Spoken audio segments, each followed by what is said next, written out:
Welcome to John Overton High School. I'm Dr. Schuler Pelham, the executive principal here. We're pleased to host Dr. Register's final State of the Schools address here this morning. This morning you heard performances by our jazz ensemble and our world percussion group, both made possible through the district's Music Makes Us program. Let's take a moment and give these students another round of applause for sharing their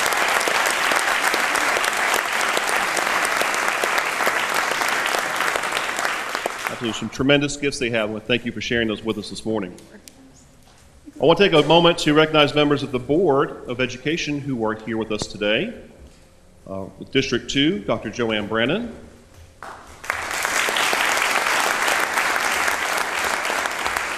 District 3, Jill Spearing.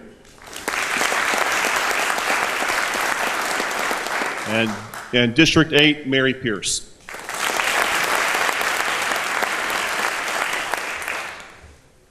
At this time, I'd like to ask you to please stand for the presentation of the colors by the Cane Ridge High School JROTC. I'd like to ask everyone to please remain standing through the pledge and the national anthem and until the colors have left the room.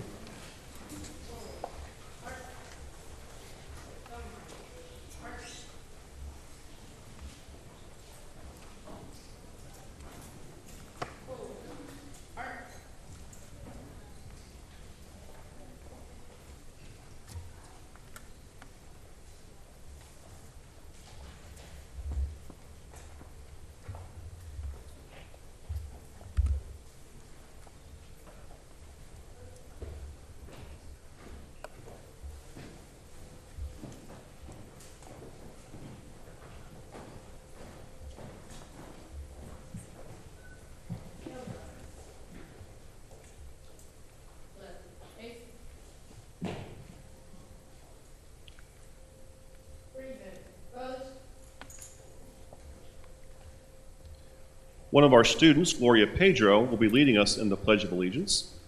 Gloria is representative of many students here at Overton High School, and that was born in a different country, originally born in Angola. He's been in the United States for less than 2 years, speaks 5 languages, participates in athletics, chorus, and may possibly be graduating in less than 4 years through his tremendous efforts here at our school.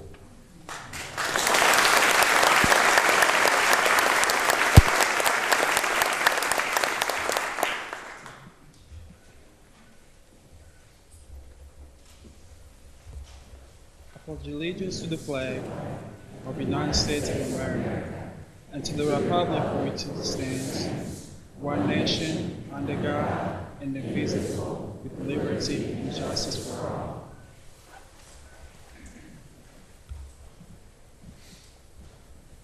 Thank you, Gloria.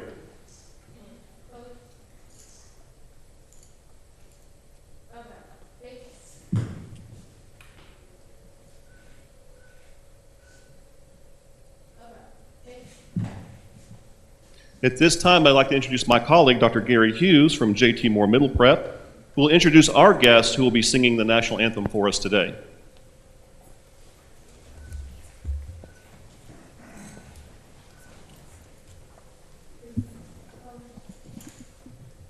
Good morning. I come to you today to tell you it's my distinct honor and privilege to have one of the greatest jobs in the whole world. To be a middle school principal, there is nothing like it. And today I have the honor and privilege of introducing you to one of my students. Eric Rimbert is a 5th grader at J.T. Moore Middle Prep. Eric was diagnosed with autism at age 19 months. When Eric came to J.T. Moore last August, he didn't have much to say to me. He actually didn't speak at all, other than to his paraprofessional, Marissa Frank.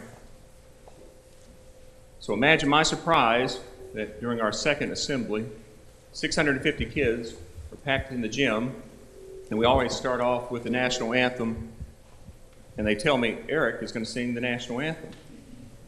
At first, I thought they were playing a trick on me, but Eric came out, and when he opened his mouth, magic happened. Eric is quite an interesting young man, and it reminds me that so many people have so many hidden talents. If we take the time to look, we find them. I want you to know Eric gets picked up by his dad a couple of times a week, and he comes to my office with his paraprofessional, and he's a huge fan of Alison Krauss. So a couple of times a week he'll come in, and Marissa and I will put on the Alison Krauss, and he will sing to us. And it's beautiful. So if you know Alison Krauss, please let her know that there's a young man at my school who she needs to meet. So without further ado, Eric Rimbert is here, and his paraprofessional, who we're so grateful to have as part of our faculty, Marissa Frank, who we're so proud of for her work with Eric, and because she's on the ballot in August for the Metro Council. So we're proud of her, but without further ado, please welcome this fine young man, Eric Rimbert.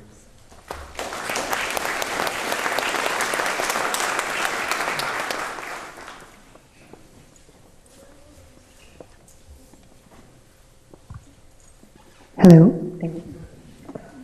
Oh, say, can you see by the dawn's early light what so proudly we hailed at the twilight's last gleaming through the stripes and bright stars through the perilous fight, o'er the rivers we watched, were so gallantly streaming, and the rockets were clear, love was bursting in, gave proof through the night that our flag was still there.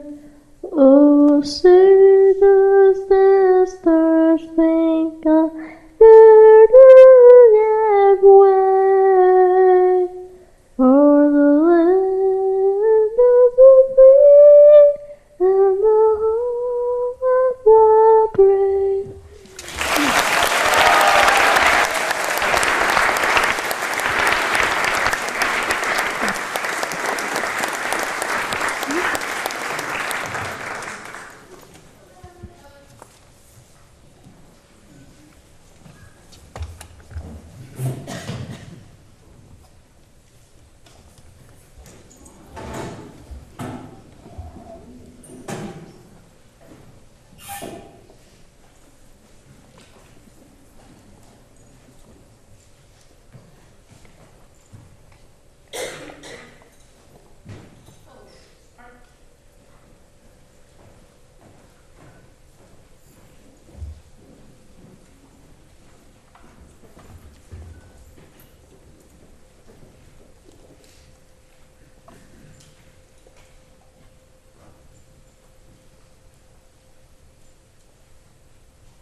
Thank you, Dr. Hughes.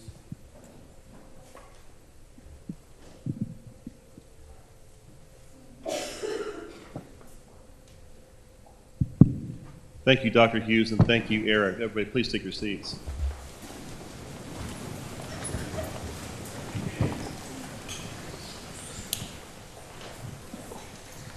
It is now my privilege to welcome to the stage the 6th mayor of Metropolitan Government of Nashville, Davidson County. A tremendous advocate for public education, an education mayor by any measure. The Honorable Mayor Carl Dean.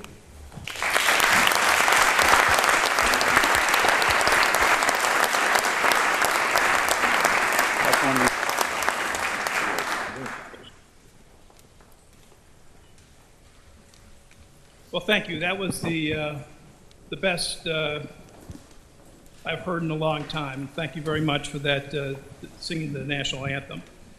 Thank you, Dr. Pelham, for that introduction, and I am pleased to be here at Overton High School and have the privilege this morning of introducing Dr. Jesse Register. When Dr. Register arrived in Nashville 6 years ago, metro schools were in a challenging place, and that is putting it kindly. It was actually during the mayoral election 8 years ago that the city of Nashville woke up to the realization that too many of our schools were not hitting the mark. News came out that summer that as a school system, we were failing under No Child Left Behind. No matter what your political position may be on the details of No Child Left Behind, I think we can all agree that the federal law gave us concrete measures to identify schools that didn't give kids the education they need to succeed in life. When the school board began searching for a new director early in my tenure as mayor, we knew we needed somebody to turn the ship. Dr. Register has proven over the last 6 years that he was up to the challenge. Now, I can say that we have not agreed on everything. There have been times when our disagreements have gotten heated. But both of those things are okay. And the reason why I leapt at the opportunity to make this introduction today is because I really do believe, sort of like Joni Mitchell said, you don't know what you got till it's gone. And we had something really good here in Dr. Register. We were able to work together for a lot of strong personal characteristics he has. Patience with me, honesty, decency, straightforwardness, a willing to work with others. And because we always agreed on the most critical thing, that every one of our city's young people deserves a great education. Everyone in this room agrees on that. And I think everyone in this room can agree also that Dr. Register has done an excellent job at leading our school system through very difficult times. But our graduation rate is up, our dropout rate is down, test scores have improved even as standards for students have increased. School choice options have increased dramatically, from our academies, like the new ones here at Overton, to our other choice schools, to our highly successful charter schools. Whether it was Teach for America, the New Teachers Project, Limitless Libraries, after-school programming, parent ambassadors programs for immigrants, Music Makes Us, Dr. Register has worked with me and with others to get things done for our students. Dr. Register has made difficult decisions that he will never get the full credit for, particularly around the budget. You know, people forget, and I'm here to remind everybody, that we went through a recession, where that was the deepest recession in our country since the Great Depression, and difficult decisions had to be made, and Jesse made those decisions. He made outstanding decisions that he'll never get full credit for in the area of leadership. When I think of Dr. Register and I think of our time together, I think of McGavock High School. When I became mayor, the police were there constantly. The state had selected a principal for the school. It was receiving tons and tons of bad publicity. Dr. Register made leadership changes. And you go to McGavock now, and there are other schools in the district like this, but it's a successful school. It's a successful school where the President of the United States came to draw attention to the good things that are happening there. This year is going to bring a lot of changes. New mayor, new director of schools, a lot of new council members, and then school board elections next year. We have a choice. We can keep pushing forward and build on the foundation of education reform in this city. We can let ourselves slide backwards. And to me, standing still is the same thing as going backwards. Which direction we go has a lot to do with the people we select to serve in leadership positions, but also what we expect from those leaders. Our expectation should be that they stay focused on kids. Every decision, every new investment should be premised with this statement: this is going to help our students achieve, because nothing really else matters. That has certainly been the driving motivation behind Dr. Register's work at Metro Schools. I get to say this, and I'll say it again, on behalf of the entire city of Nashville, Jesse, thank you for your work. Thank you for being who you are. Thank you for having the personal strength and characteristics that were necessary to make this thing move. So please,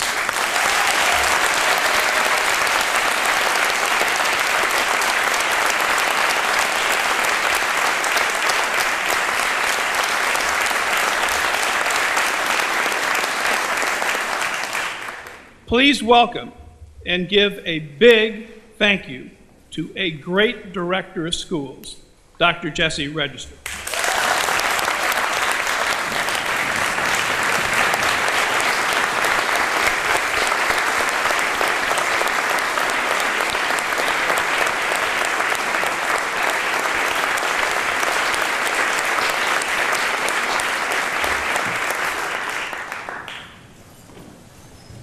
Well, thank all of you for being here. We're now adjourned.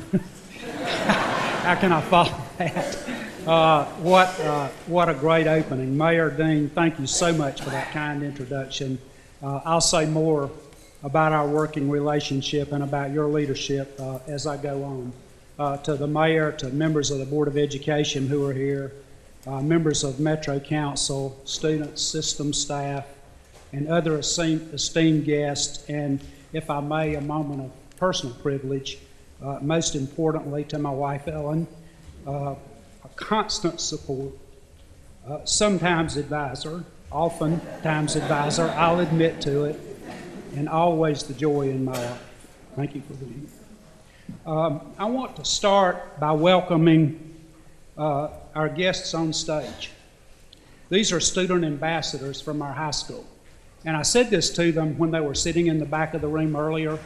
I said I probably wouldn't say it up here, but I think I will. It's really a trick. When I have them behind me, I can't help but look good. Thank you so much for being here. You are the reason that we're here. These are our student ambassadors, and I'm very proud of them. I also want to acknowledge the music that we had earlier, the World Percussion group that performed from Overton, and the jazz ensemble also.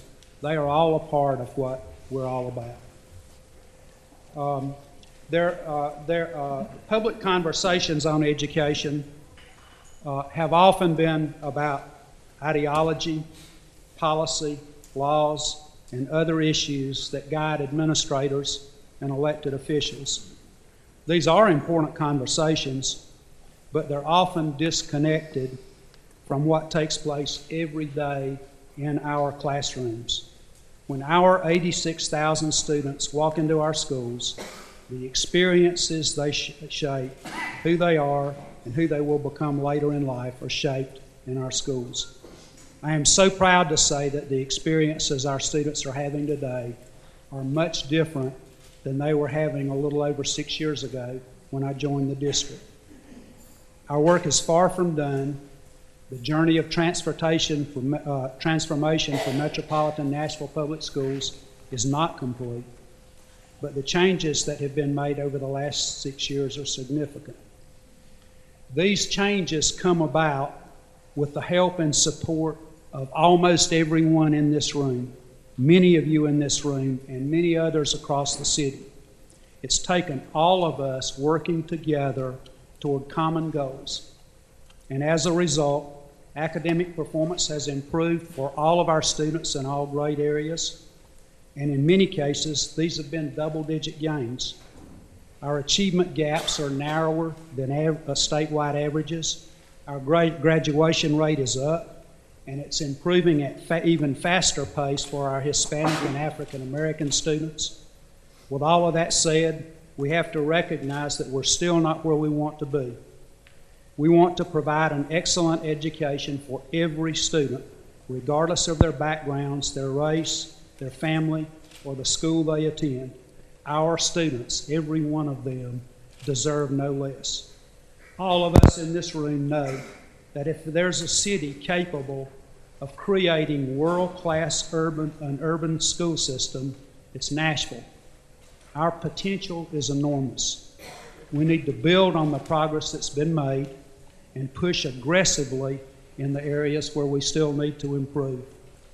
Today, I want to look back at where we started and talk about where we are now in order to help us as a city chart our path forward from here. During my first week on the job, I'll make a remark that the mayor has already mentioned. I took a tour of McGavock High School.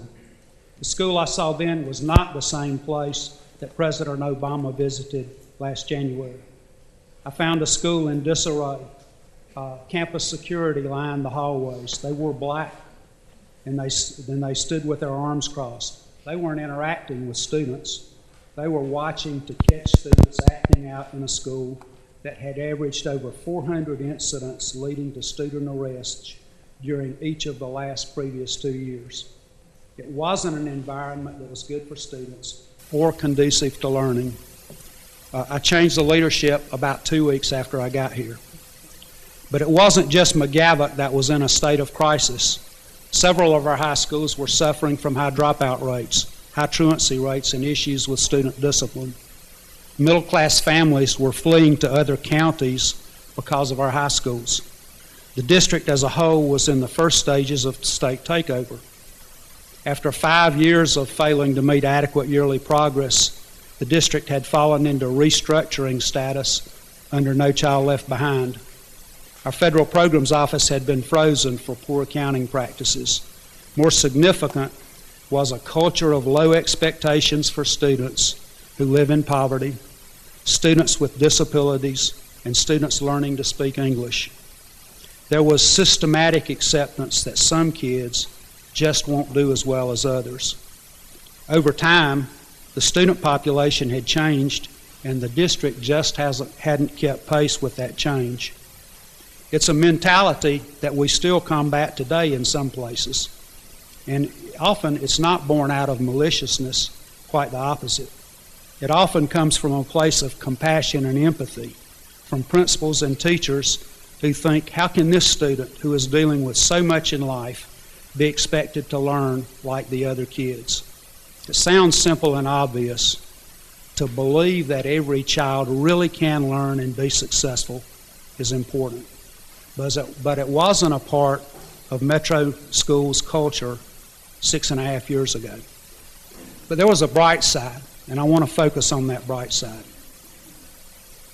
When I moved here, the Nashville community was already fully aware of its school system's challenges and was unified in demanding better for its young people. We had a mayor early in his tenure who had made education his top priority.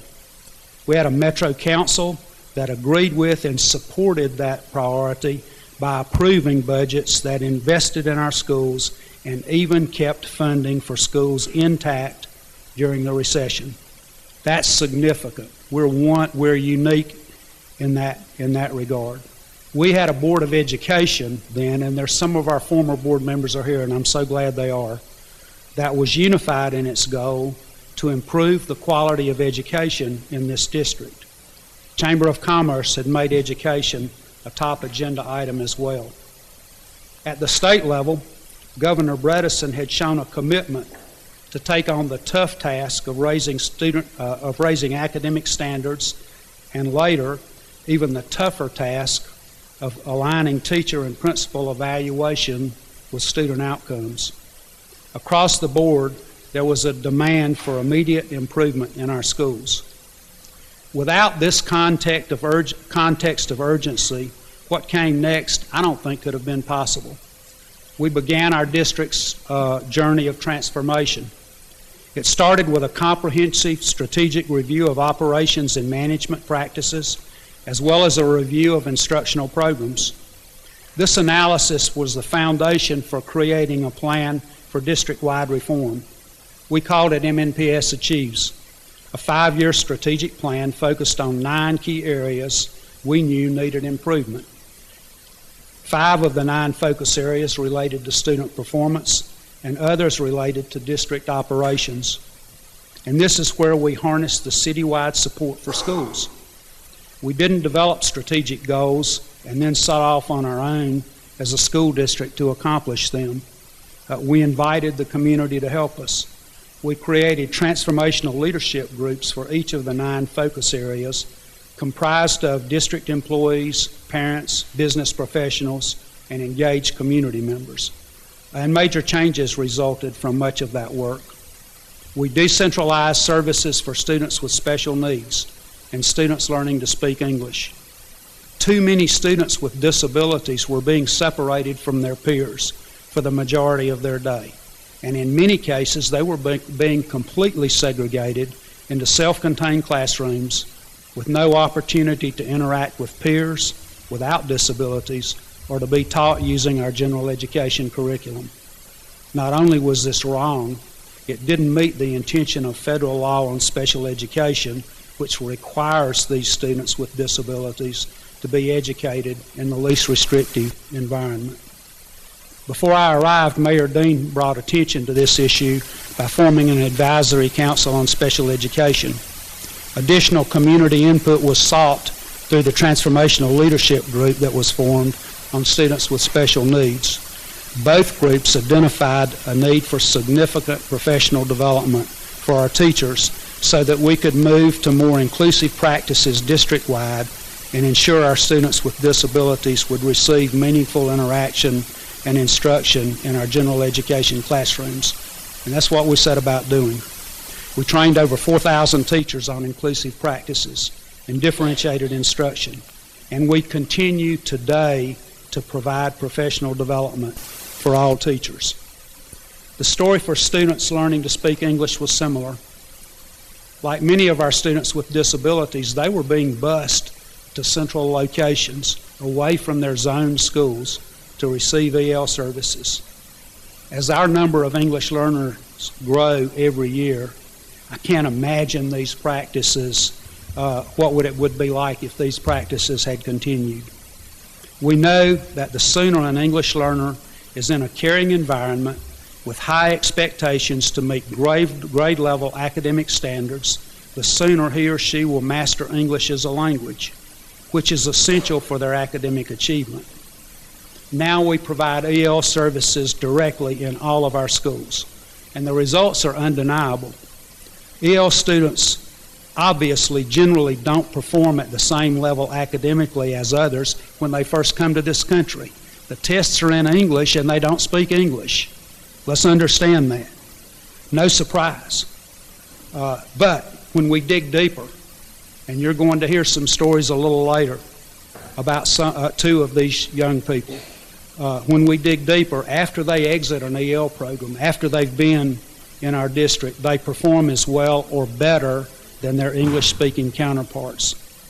We know there's more we need to do to further improve how we deliver EL services, and we're working on that.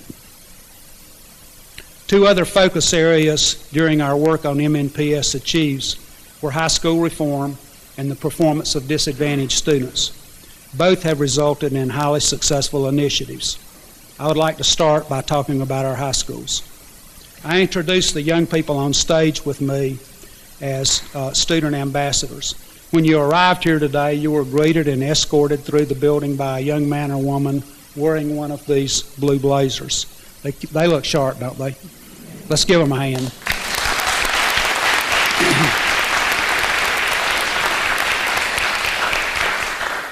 But there's much more to it than that blazer. Our ambassadors are given specialized training to serve as advocates and leaders in their schools. They represent their school and an academic pathway within their school that they've chosen to study. We call it the Academies of Nashville, and now it's wall to wall in all of our zoned high schools. The academies are about creating small learning communities within our large high schools, and it is the best urban high school reform initiative in the country. Each academy has its own principal, its own counselor, and its own set of teachers. This personalized approach to education allows high school students to develop their strong relationships with the adults in their schools and to be fully engaged in their education so that they can see the connection between staying in school, doing well in school, and successfully taking their next steps in education and life. We don't have an academy that fits the If we don't have an academy that fits the interests of a student at their zone school, we've opened up enrollment so they can apply to an academy at another school. With the support of Mayor Dean and Metro Council, we now offer MTA bus passes to all of our high school students at no cost to them, which makes those academy choices much more accessible to our students across our system. Our academies are also about college preparation. Every high school student is taken on college campus tours. I heard about some of that this morning when I met a young lady here from Overton. They're taught about applying for financial aid and the college experience, and they have multiple ways to earn college credit while still in high school through accelerated learning programs like Cambridge or International Baccalaureate, as well as advanced placement coursework, dual enrollment, or dual credit testing. We want all students to be able to picture themselves on a college campus after they graduate. And our academies, with real-world learning experiences they offer through college and business partners, help our students make that connection. In many cases, the experiences our students are having in our academies are paving the way for their success in college. I want to give you two examples of students right here at Overton. Sadiq Ramatullah. Sadiq, stand up, please. Turn around and let everyone see you. Just keep standing up. Stay up. Sadiq is a senior in the Academy of Health Sciences here. He's an immigrant from Burma. His family moved here in 2011 after living as refugees in Malaysia, where he wasn't allowed to go to school. Now he wants to study biology and chemistry in college. He plans to go on to medical or pharmaceutical school. He's been taking a pharmacy science class here this year. With assistance from some of our community partners, we will pay for Sadiq to take the national certification exam this spring to become a pharmacy technician before he even graduates from high school. Congratulations. Okay, I'll let you down now. I'll let you down now. It's one of several certifications our students can receive through the academy programs. Sadiq plans to help pay his way through college by working in a pharmacy. Farzeen Dagon. Farzeen.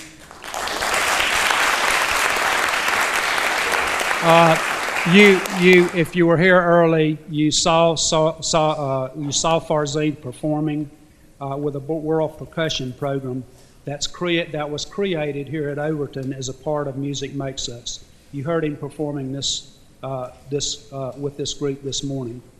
Farzeen moved here with his family from Iran 3.5 years ago to flee religious persecution. The transition to the United States and American culture was hard. Then one day, he heard a song, and his English teacher, Mr. Blankenship, is Mr. Blankenship in the room? I bet he's not. I didn't ask for him to be here. I wish I had. Then one day he heard a song and asked his English teacher, Mr. Blankenship, who sang it and what genre of music was it. Now, we're in Nashville. Let's understand that. It was Merle Haggard. Right? Correct. His teacher gave him a CD, and Farzeen fell in love with country music. There's more to this story. A few weeks later, he heard the school choir practicing and asked another teacher what they were singing. It was Pavarotti. So he started listening to opera as well. Farzeen had played an instrument back home in Iran. When he started, he was about 13. All of a sudden, Farzeen's passion for music was reignited, and it gave him a way to connect to American culture and to begin to enjoy his life here. Farzeen plays Persian classical music on a bowed-stringed instrument called a kamancha. It's not a Gibson guitar, but it has a terrific sound. He's performed at the Skirmerhorn as a part of their cultural outreach. He's done several clinics and performances for elementary-age children in our district to talk about the power of music. And he even gave a TED Talk at TEDx Nashville Ed about his personal story with music. The best part of Farzine's story is that he was recently offered a scholarship from the Berklee College of Music.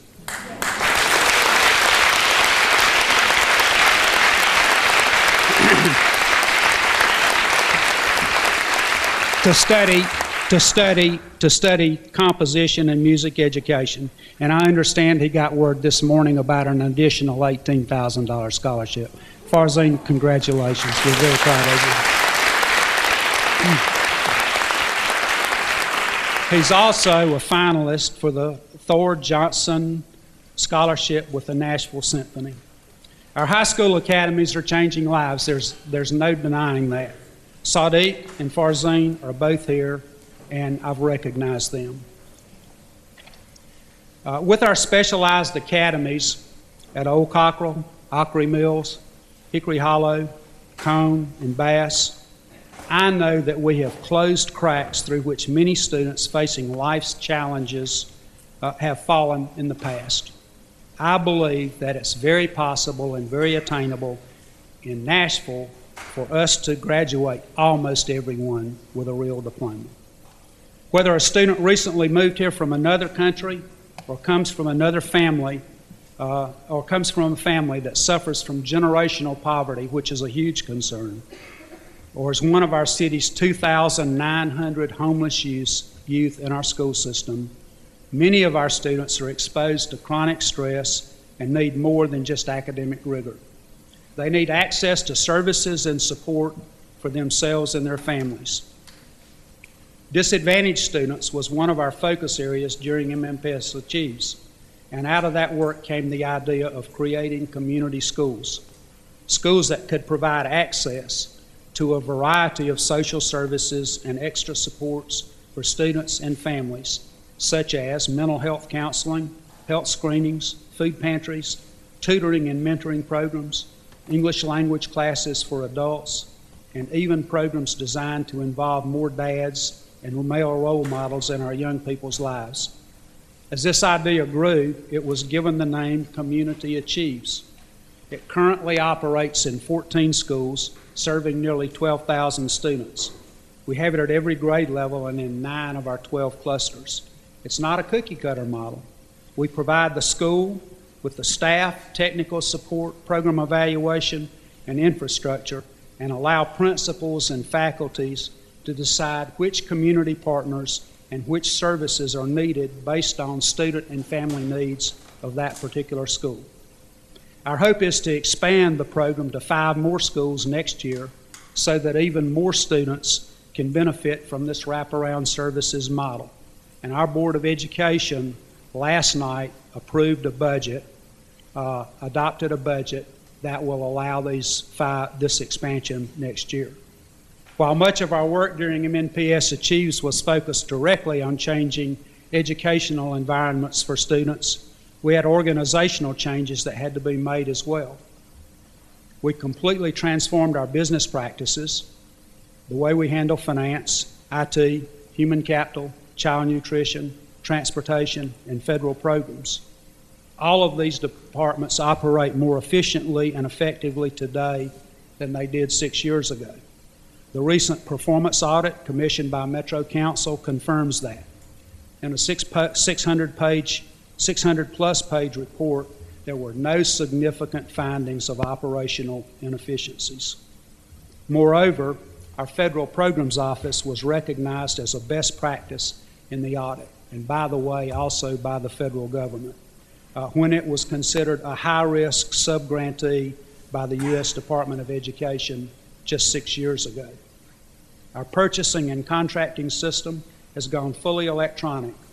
There's no paper pushing involved anymore.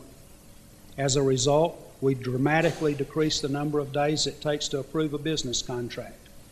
Even more important, we dramatically decreased the number of days it takes for teachers to receive materials they order.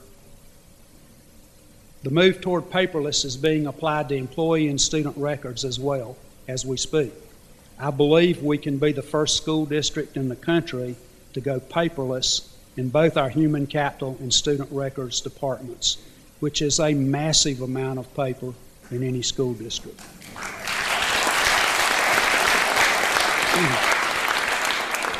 We are now digitizing our records and eliminating file cabinets by the day. On the human capital side, we've moved up our teacher recruiting and hiring schedule to get a better pool of teacher applicants. For hiring for school leadership, we've created a new leaders program, an extensive candidate screening and interview process that aims to seek out individuals who truly understand how to establish and achieve high expectations for all students, a no excuses approach to academic achievement. And we've intentionally recruited experts from the private sector to lead departments like planning, construction, and purchasing. Effective, efficient government is important across the board, but especially with public schools, where we have to make the most of every dollar to benefit our students. There's always room for improvement in this area, but we've come a long way as a school system. Just as our work on MNPS Achieves was getting into full swing, something truly amazing happened. Tennessee won Race to the Top. 40 states applied, 16 were finalists in the first round, and in March 2010, it was Tennessee and Delaware that came out on top. Again, this was only possible because of broad community support for education reform. Tennessee's application was said to have received the highest marks for support from all levels of government, state government, local government, from our teachers union, local and state teachers unions, and business leaders. The timing for us as a school system could not have been better. We were less than 1 year into the strategic plan. The infusion of $40 million in Race to the Top funds allowed us to accelerate the implementation of MNPS Achieves and complete our original goals in 3 years instead of 5.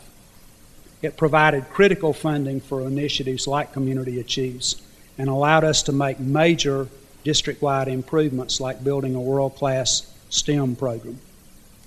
Many of our Race to the Top initiatives came directly out of MNPS Achieves and aligned perfectly with the reform goals set by the U.S. Department of Education, which told me that we were on the right track with our local vision for reform and the changes that we were making.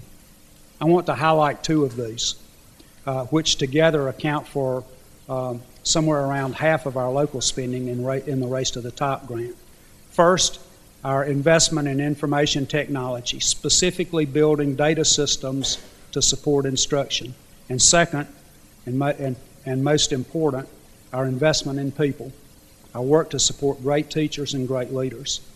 With the use of $8.7 million in Race to the Top funds, we developed one of the most sophisticated education data warehouses in the nation, developing systems to support the use of data in decision-making by teachers and principals was a key focus for Race to the Top nationwide. But I believe we did it better here than just about anywhere else.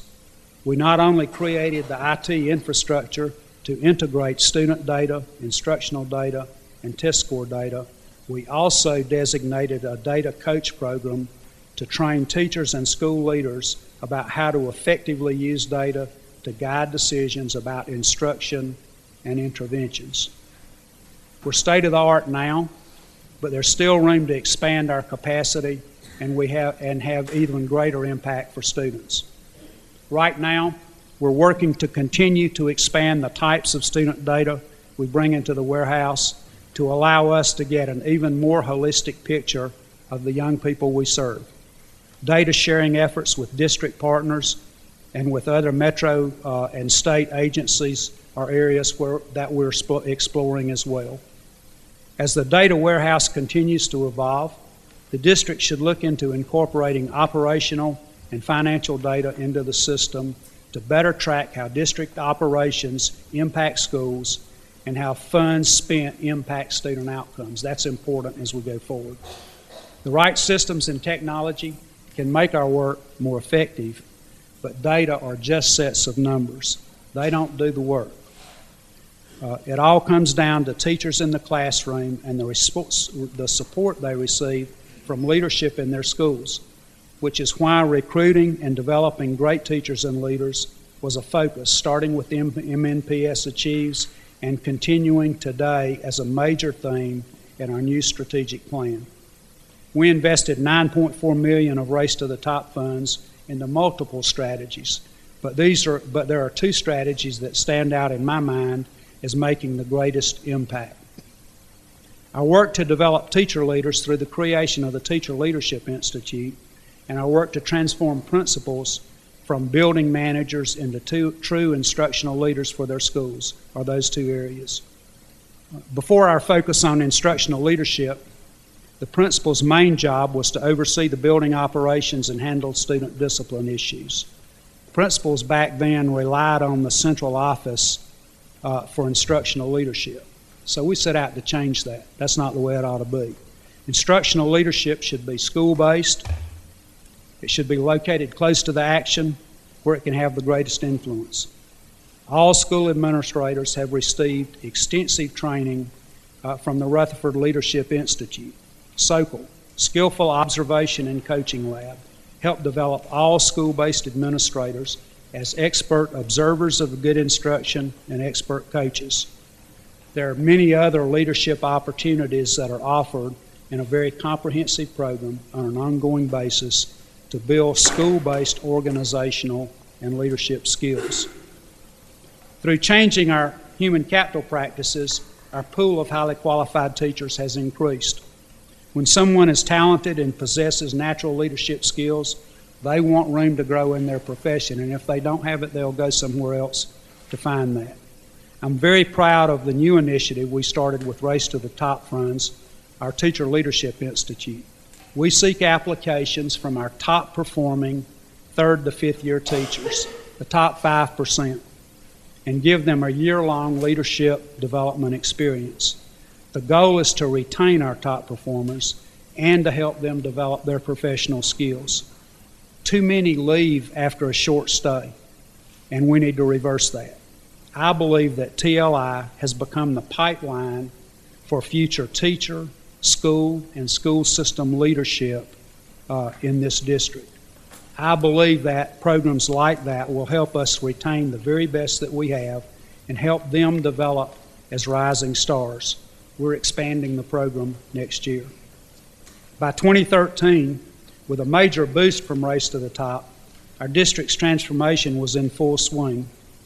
We had made significant organizational changes and major district-wide improvements were underway. We were ready to take our vision for Metro schools to the next level. And so, with support and involvement of the board, we developed a new strategic plan, Education 2018, Excellence for Every Student. It calls for greater school autonomy and redefining central office as a support system for schools, and most importantly, a focus on personalized learning for every student. As a part of fulfilling this strategic vision, we're making a major change this year in how we fund schools. We're moving to a budgeting approach called student-based budgeting, district-wide. It means that we allocate dollars to schools instead of positions and give principals the flexibility to determine the resources that best fit the needs of their schools. This model allows principals to hire the staff they need for the school environments they design. School budgets are based on the characteristics of the students they serve. So schools get resources to match the increased needs of EL students, students with disabilities, or low-performing students. This approach to budgeting provides greater equity in that schools get the resources they need to match the students they serve, greater transparency in that it's easier to see how dollars follow students, and greater flexibility. It supports the ability of our principals to develop personalized learning environments for their students, which is the heart of our strategic plan. Personalized learning involves meeting academic, social, and emotional needs of individual students while setting high expectations for every student. The focus on personalized learning is a key to serving our diverse student population. Our diversity as a district, like our city, is growing. And just as Metro government chooses to welcome and celebrate the city's growing immigrant population, Metro Schools places great value on racial and cultural integration within our individual school buildings as a contributor to quality education. That's extremely important. It makes us unique. We're one of the relatively few school systems in the nation pursuing integrated education voluntarily. We're not legally required to do so. We choose to do so. There was that choice was made 2 years ago by a unanimous vote of the board in adopting our diversity management plan. Some of you may not realize this. As I look around the room, I think most of you do.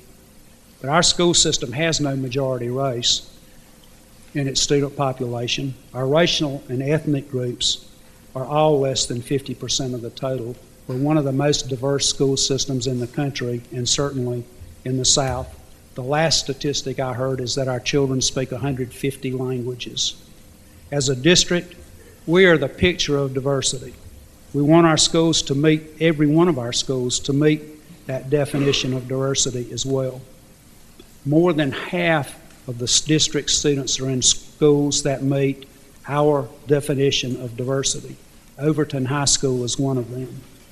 We don't set rigid quotas or percentages, but instead encourage flexible mixes of different racial and ethnic groups in our schools. Our definition of diversity not only considers racial and ethnic diversity, but also income, language, and disability. Our diversity management plan requires that the impact on diversity is considered in all decision making in this district: zoning, school siting, establishing feeder patterns and pathways, staffing schools, and so on. Sometimes this gets hard. There are those who believe that diversity and quality are not compatible. Let me say that again. There are some who believe that diversity and quality are not compatible, but we're proving this to be wrong. I hope continuing to pursue diversity in our schools will remain a permanent priority for Metro schools. It's a task that can never be marked complete. It has to be front of mind as district continues to grow and change, and I hope it will be. We want our schools and our classrooms to be diverse, but how does a teacher meet the needs of students with different abilities, backgrounds, and even languages in the same classroom? The answer is differentiated instruction, and technology is a great tool for customizing instruction for individual students, if a teacher knows how to use it correctly. So as a part of our Education 2018 plan, we had an ambitious goal. We set out to train every Metro teacher, a competency-based training program, on how to effectively use technology to differentiate instruction. We called it our All-Star Training Program.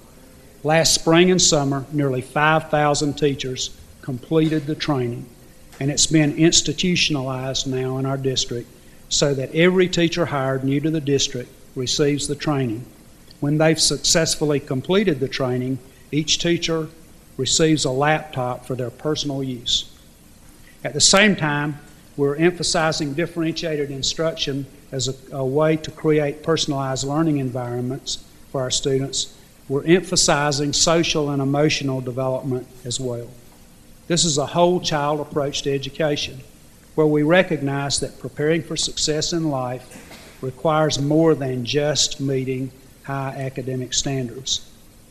We want to help students develop the social skills needed to manage emotions, to become emotionally mature, and to build relationships. We're one of 8 cities nationwide that received a grant from the Castle Foundation, the Collaborative for Academic, Social, and Emotional Learning. It's not a program that we put kids through.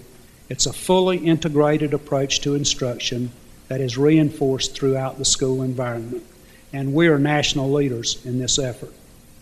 Last summer, we hosted 700 teachers and school administrators from around the country at our 4th annual summer conference on social and emotional learning. At the middle school level, this whole child approach includes giving our young students, our adolescent students, the opportunity to discover something they're passionate about. This is really important at middle grades education. We want every one of our middle school students to have access to a co-curricular activity